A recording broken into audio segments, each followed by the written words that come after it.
soutien affiché de la France à des dictateurs africains, exploitation des ressources et ingérence dans les affaires de certains pays. Mais qu'est-ce que la France-Afrique ?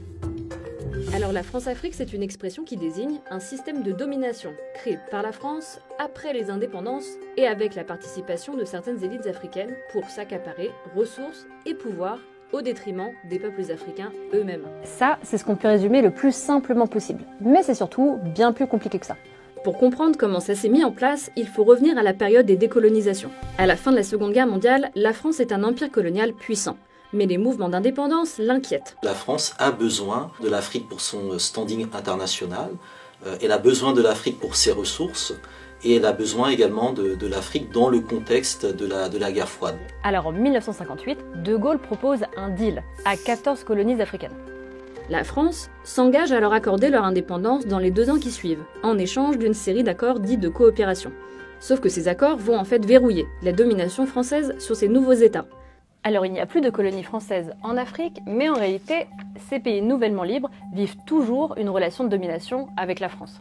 La plupart des pays conservent par exemple la monnaie coloniale, mise en place par la France en 1945, le franc CFA, les empêchant d'être les seuls maîtres de leur monnaie.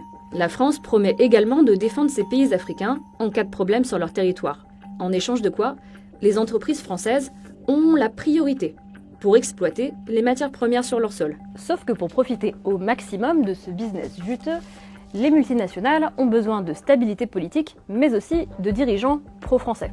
Pour y parvenir, le général de Gaulle va créer une équipe de conseillers non officiels. Et ces gens-là ont le feu vert pour employer des méthodes, pas éthiques ou carrément illégales, pour parvenir à leur fin. De 1957 à 1969, les décisions liées à l'Afrique sont prises par 2 hommes.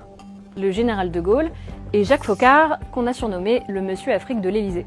C'est le début d'une diplomatie parallèle. La France place au pouvoir des dirigeants qui lui sont favorables, et elle ne recule devant rien, quitte à soutenir des dictateurs ou à mener des guerres secrètes. On s'inscrit dans un mécanisme aussi de domination, d'oppression, de répression, qui est du coup jalonné de guerre, donc la guerre du Cameroun contre les indépendantistes camerounais qui voulaient une autre forme d'indépendance, la guerre du Biafra au Nigeria, donc c'est une guerre pour diviser le Nigeria et rendre indépendante la partie pétrolière.